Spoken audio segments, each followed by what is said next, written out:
2014 के चुनावों में प्रधानमंत्री पद के बड़े दावेदार के तौर पर देखे जाने वाले नरेंद्र मोदी के अपने ही भाई ने उन पर निशाना साधा है। मोदी के बड़े भाई का नाम प्रहलाद मोदी है और उन्होंने मोदी सरकार की नीतियों पर तमाम सवाल उठाए हैं। आपको बता दें कि मोदी 2014 में अपनी जीत का परचम बार बार विकास के दावे पर, विकास के नारे पर लहराने का दावा करते हैं, विकास की बात करते हैं, लेकिन मोदी के उसी विकास की हवा निकाली है उनके भाई प्रहलाद मोदी ने। प्रहलाद मोदी का कहना है कि मोदी जो दावे करते हैं, जो आंकड़े दिखाते हैं, वो गलत हैं, वो लोगों को गुमराह करते हैं। उन्होंने सिस्टम में भ्रष्टाचार होने की बात भी कही और साथ ही साथ ये भी कहा कि गरीबों के जो आंकड़े हैं वो कम करके दिखाए जाते हैं ताकि मोदी के विकास से जुड़ी चमक कम ना पड़े।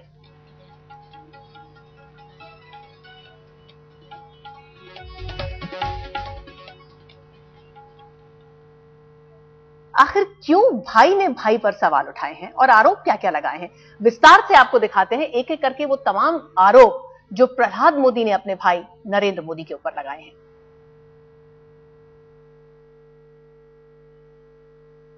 ये जंग मोदी बनाम मोदी की है। गुजरात के विकास पर गर्व करने वाले नरेंद्र मोदी के खिलाफ आवाजें तो पहले भी उठती रही हैं, उनके दावों पर सवाल भी खड़े होते रहे हैं, लेकिन यह पहली बार है जब नरेंद्र मोदी सरकार के खिलाफ आवाज उनके अपने घर से ही उठी है। और यह आवाज उठाई है नरेंद्र मोदी के बड़े भाई प्रहलाद मोदी ने। आवाज है कि भाई की सरकार में हो रहा है जमकर भ्रष्टाचार, भ्रष्टाचार गरीबों के राशन के नाम पर, भ्रष्टाचार गरीबों के पेट पर लात मारकर। गुजरात के मुख्यमंत्री नरेंद्र भाई मोदी ने पीडीएस सिस्टम में जो गैररीतियां चलती थी, थोड़ी कुछ अधिकारियों से, थोड़ी कुछ दुकानदारों से, उनके पर रोक लगाने के लिए हाईटेक कामगिरी शामिल करने की सोच लगाई और गुजरात के मतदारों को और कार्ड होल्डरों को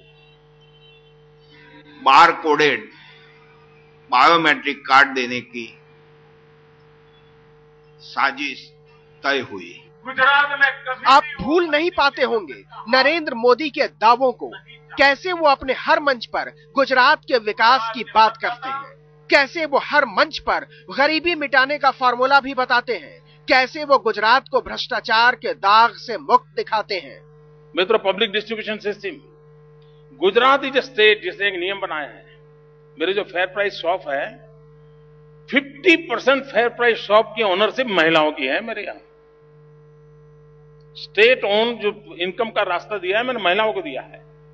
और महिला को मालूम होता है कि किसी के घर में चूल्हा न जले तो उसका मतलब क्या होता है, और इसलिए वो फेयर प्राइस शॉप में किसी भी कार्ड होल्डर तो कभी ये नहीं होने देती, नहीं आज माल नहीं है तुम जाओ, कभी नहीं करती।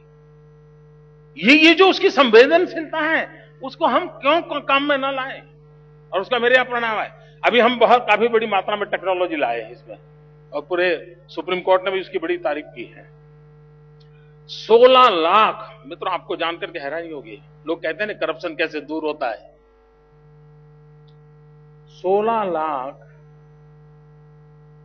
गोस्ट कार्ड थे, भूतिया कार्ड, यानी कोई जन्मा ही नहीं था लेकिन उसके नाम का राशन कार्ड था। 16 लाख। ये टेक्नोलॉजी लाने के कारण वो सारा रिमूव हो चुका। करप्शन गया कि नहीं गया? मैं हैरान हूं मित्रों, लोग कहते हैं करप्शन जा नहीं सकता। मैं तो गुजरात एक्सपीरियंस से कहता हूं, इस देश को करप्शन से मुक्त किया जा सकता है। टेक्नोलॉजी बहुत बड़ा रोल प्ले कर सकती है करप्शन से मुक्ति के लिए। लेकिन मोदी के सारे दावे आज अपने भाई के बयान के आगे ही हवा होते नजर आ रहे हैं। असल में प्रहलाद मोदी नरेंद्र मोदी के भाई होने के साथ साथ गुजरात के fair price shops and kerosene shops association के अध्यक्ष भी हैं। वो दावा करते हैं कि सरकार ने सस्ते राशन की दुकान में हो रही गड़बड़ी को रोकने के इरादे से इलेक्शन कार्ड के आधार पर बार कोड की प्रक्रिया शुरू की थी, लेकिन बार कोड की इस प्रक्रिया में सरकार के स्तर पर ही इतनी धांधली हुई कि गुजरात के 10 लाख से ज्यादा गरीब हर महीने सस्ते राशन से महरूम रह जाते हैं। ये तो सचिव श्री की एक साजिश है गुजरात के कार्ड होल्डरों को भूखा रखने के लिए, और इसीलिए ये कार्ड होल्डर जितने कम हो जाए और भारत सरकार में सब्सिडी बचाई ऐसा एहसास हो जाए और वाह हो जाए उनकी, एक अच्छी साजिश चला रहे हैं। प्रहलाद मोदी अपने भाई की सरकार पर खुलेआम हमला करते हैं और कहते हैं कि निजी कंपनियों को फायदा पहुंचाने और कुछ आला अफसरों की जेब भरने के लिए बारकोड में तमाम तरह की गड़बड़ी की गई है। मोदी के मोटा भाई बताते हैं कि यह इसलिए भी हो रहा है क्योंकि केंद्र सरकार को सब्सिडी का बोझ कम पड़े और इस बहाने राज्य का विकास ज्यादा दिख सके। यदि सरकार इसमें सही ढंग से आगे नहीं बढ़ेगी तो हम अहिंसक आंदोलन शुरू करेंगे, जरूरत पड़ने पर दुकानें बंद रखेंगे और जरूरत पड़ेगी तो हम इस्तीफा देने के लिए भी सोच रहे हैं। मोदी के भाई के ये आरोप सिर्फ आरोप तक ही सीमित नहीं है। वो कहते हैं कि ये एक ऐलाने जंग है और अगर कार्रवाई नहीं हुई तो आंदोलन होगा। अहमदाबाद से गोपी घांगर के साथ आज तक ब्यूरो। और अब बहुत ही ज्यादा दिलचस्प होगा ये देखना कि मोदी इस नए हमले का क्या जवाब देते हैं। अभी तक हमला या तो पार्टी के अंदर से हो रहा था या फिर बाहर से, लेकिन अब हमला सीधे परिवार से हो रहा है। ऐसे में मोदी का रुख और उनकी अगली रणनीति देखने लायक रहेगी। बहरहाल रणनीति की समस्या बीजेपी को सता रही है क्योंकि बीजेपी की एक बड़ी सहयोगी पार्टी जेडीयू से उसकी दूरियां बढ़ती जा रही हैं। जेडीयू ने साफ कर दिया है कि बीजेपी पहले प्रधानमंत्री पद का उम्मीदवार तय करे और सूत्र कहते हैं कि अगर मोदी को उम्मीदवार बनाया जाता है तो ये गठबंधन टूट भी सकता है। जिस तस्वीर से नरेंद्र मोदी और नीतीश कुमार के सियासी घमासान का शंखनाद हुआ, उस पर शहमात के खेल के आखिरी राउंड की घंटी बज गई।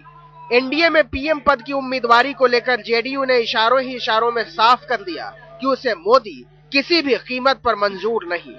जेडीयू पहले भी पीएम पद के लिए मोदी की दावेदारी का विरोध करती रही है, लेकिन यह पहला मौका है जब पार्टी ने एनडीए से रास्ते अलग करने का जुबानी तीर चलाकर बीजेपी के लिए मुश्किलें खड़ी कर दी। ये भी हम चाहते हैं कि ये बात भी वंस फॉर ऑल तय हो जाए कि बीजेपी का प्रधानमंत्री पद का दावेदार कौन है। तो ये जानना तो कोई गलत बात नहीं। जो प्रधानमंत्री का दावेदार हो वो कैसा हो ये तो बीजेपी हमें बताए। कम से कम अटल बिहारी वाजपेयी जी बने थे, 25 पार्टियों ने मिलकर तय किया था। तो बीजेपी अगर अकेले तय करना चाहते हैं तो हमें कहाँ ऐतराज। वो उनका रास्ता अलग है, फिर हमारा रास्ता अलग है। एनडीए के लिए फिलहाल दिल्ली भले ही दूर हो, लेकिन पीएम कैंडिडेट के बहाने बीजेपी और जेडीयू अभी से नफा नुकसान में लग गए। दरअसल गुजरात से निकलकर दिल्ली में मोदी के बढ़ते कदम ने जेडीयू की बेचैनी बढ़ा दी है। आर पार के मूड में आई पार्टी की तरफ से शुरुआत नीतीश के बयान से हुई। नीतीश ने इशारों ही इशारों में बीजेपी से पीएम पद के लिए उम्मीदवारी पर रुख साफ करने के लिए कहा। माना जा रहा है कि शनिवार से शुरू हो रही 2 दिनों की राष्ट्रीय कार्यकारिणी की बैठक में जेडीयू राजनीतिक प्रस्ताव लाकर इसे लेकर बीजेपी पर दबाव बनाने की कोशिश जरूर करेगी। राष्ट्र का संचालन जो आदमी करे, एनडीए का संचालन जो आदमी करे, वो कैसा होना चाहिए, इस पर जरूर हम सलाह मशवरा बीजेपी को देने की स्थिति में। तो उसमें सिद्धांतिक रूप से सेक्युलर होना चाहिए, समाज के सभी वर्गों को स्वीकार्य होना चाहिए। सेकुलरिज्म के लिए प्रतिबद्धता है, उस पर कोई कॉम्प्रोमाइज नहीं करेंगे। एनडीए की सियासत में नीतीश पूरब है तो मोदी पश्चिम। बीजेपी की मुश्किल ये है कि 2014 के चुनावी मुकाबले के लिए मोदी जैसा सुपरहिट चेहरा उसके पास कोई नहीं है, तो नीतीश की तरह भरोसेमंद साथी मिलना भी कम मुश्किल नहीं। देखिए, हमारी एनडीए का जेडीयू बहुत ही पुराना एक हमारा मित्र दल है और यदि कहीं पर कोई यदि बात यदि होगी भी तो मैं समझता हूँ परस्पर मिल बैठकर हम लोग उसका रास्ता निकालेंगे। कोई तनाव जेडीयू के साथ, शिवसेना के साथ और अकाली दल के साथ किसी प्रकार का तनाव होने की तो कल्पना भी नहीं की जा सकती। बीजेपी जानती है कि नीतीश कुमार अलग रास्ता तलाश रहे हैं। नीतीश कुमार भी जानते हैं कि मोदी के खुले विरोध के पास उनके पास ज्यादा विकल्प नहीं बचे, लेकिन नीतीश कुमार को यह भी पता है कि फिलहाल मोदी के नाम पर बीजेपी झुकने को तैयार नहीं, तलवारें तनी पड़ी है। देखना यह होगा कि पहले पलक कौन झपकाता है। बीजेपी भले ही मोदी के रंग में रंगी दिख रही हो, लेकिन मोदी को लेकर रणनीति का खुलासा फिलहाल वो नहीं करना चाहती, ताकि मोदी से परहेज रखने वाले दल भी चुनाव तक बीजेपी का साथ न छोड़े। लेकिन मुश्किल ये है कि मोदी विरोध में नीतीश इतने आगे बढ़ चुके हैं कि एक कदम भी पीछे हटना उनके लिए घाटे का सौदा साबित हो सकता है। अमिताभ सिन्हा, दिल्ली, आज तक। तो एक तरफ जहां बीजेपी अपना कुर्मा बजाने की जुगत में लगी हुई है, वहीं दूसरी तरफ बीजेपी के पूर्व अध्यक्ष नितिन गडकरी ने एक नया ही पासा फेंका और जो बात उन्होंने कही उसे सुनकर हर कोई हैरान रह गया, क्योंकि उन्होंने इल्जाम लगाया एक बड़े नेता पर सरकार को गिराने की बात करने का। क्या कहा उन्होंने, क्यों कहा, जरा देखिए। मेरे जीवन में एक अच्छी बात है कि मैंने राजनीति में कभी झूठ नहीं बोला। अब जरा ध्यान से सुनिएगा कि आज गडकरी साहब अपने मुखारबिंद से कौन सा सच बोलने वाले हैं। बात सियासी है, लेकिन बात बहुत बड़ी है। ऐसी बात जो सियासत में भूचाल ला सकती है। पहले सुन लीजिए कि गडकरी साहब आखिर फरमा क्या रहे। एक बहुत क्रिटिकल प्रॉब्लम आया था, देश की सरकार अभी इस समय की जाएगी कि गिरेगी, ऐसे समय देश के एक बहुत बड़े नेता मुझे मिले और वो इतने बड़े थे कि वो सरकार को गिरा सकते। तो मुझे कह रहे थे कि मुझे ये प्रॉमिस चाहिए। तो मैंने उनको 1 मिनट में कहा कि मैं प्रॉमिस तो दूंगा नहीं, क्योंकि ये होना संभव नहीं है। आपको सरकार का सपोर्ट निकालना है तो निकालिए, नहीं निकालना तो मत निकालिए। पर my problem is, my DNA is, I never give any false promise. मैं दे नहीं सकता, मुझे अस्वस्थता होगी, नींद नहीं लगी। सुना आपने, बीजेपी के पूर्व प्रमुख कहते हैं कि कोई नेता है जो यूपीए सरकार गिराना चाहते हैं। जाहिर है गडकरी के इस दावे के बाद से सवालों का एक पुलिंदा तैयार हो गया है। सवाल नंबर 1 कि आखिर कौन है वो महानुभाव जो यूपीए की सरकार गिराना चाहते थे। सवाल नंबर 2 कि वो कांग्रेस के अंदर के नेता थे या फिर बाहर के। सवाल नंबर 3 कि सरकार गिराने के लिए कोई बीजेपी की मदद क्यों मांग रहा था। सवाल नंबर 4 ये कि सरकार गिराने की कोशिशों में बीजेपी शामिल क्यों नहीं हुई। सवाल तमाम है, लेकिन जवाब गडकरी बाबू को ही पता है। नागपुर से योगेश पांडे के साथ आज तक ब्यूरो। 1993 में कार में बम धमाका करने वाले देवेंद्र पाल सिंह भुल्लर की फांसी पर अब अंतिम मोहर लग चुकी है। भुल्लर ने दलील दी थी कि राष्ट्रपति ने 11 साल तक उनकी दया याचिका पर फैसला रोक कर रखा था और इतने लंबे समय तक मौत का इंतजार करते हुए वो मानसिक संतुलन खो बैठा है, लेकिन सुप्रीम कोर्ट ने इसे खारिज कर दिया। 20 साल, 3 अदालतों, 7 न्यायाधीशों, 17 वकीलों, 6 गृह मंत्रियों, 5 अपीलों और 4 राष्ट्रपतियों से गुजरते हुए इंसाफ ने आखिर में खालिस्तान लिबरेशन फ्रंट के आतंकवादी देवेंद्र पाल सिंह भुल्लर की मुकद्दर पर मौत लिख दी।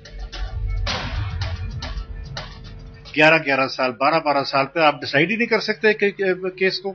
ये और इसी की वजह से मेरा ख्याल सुप्रीम कोर्ट ने कहा होगा कि अगर आप डिसाइड करो या ना करो, हमारी जजमेंट जो होगी वो सुप्रीम होगी।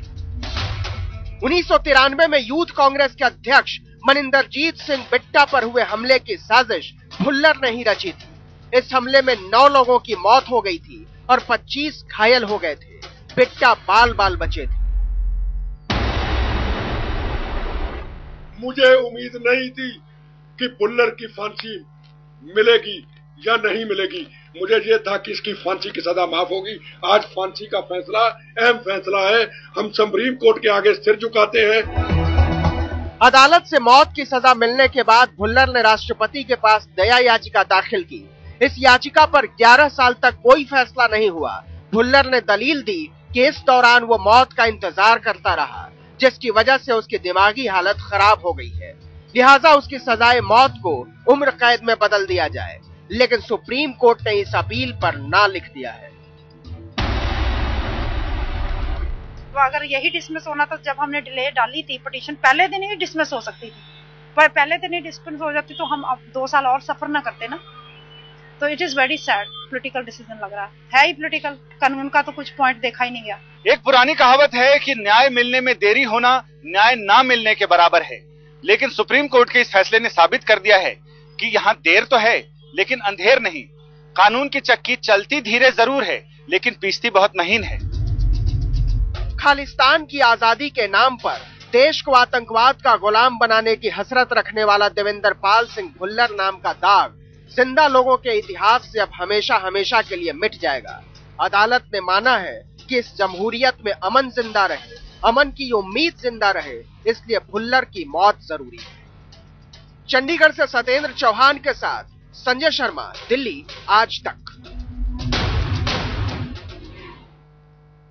भुल्लर की याचिका सुप्रीम कोर्ट से खारिज होने के बाद एमएस बिट्टा के अंदर से भावनाओं का ऐसा ज्वार निकला कि उसमें आंसू और गुस्सा दोनों ही फूट पड़े और इस गुस्से का निशाना बने कांग्रेस के कई बड़े नेता, सोनिया गांधी, कपिल सिब्बल, अंबिका सोनी से लेकर अहमद पटेल तक सबको बिट्टा ने जमकर खरी खोटी सुनाई।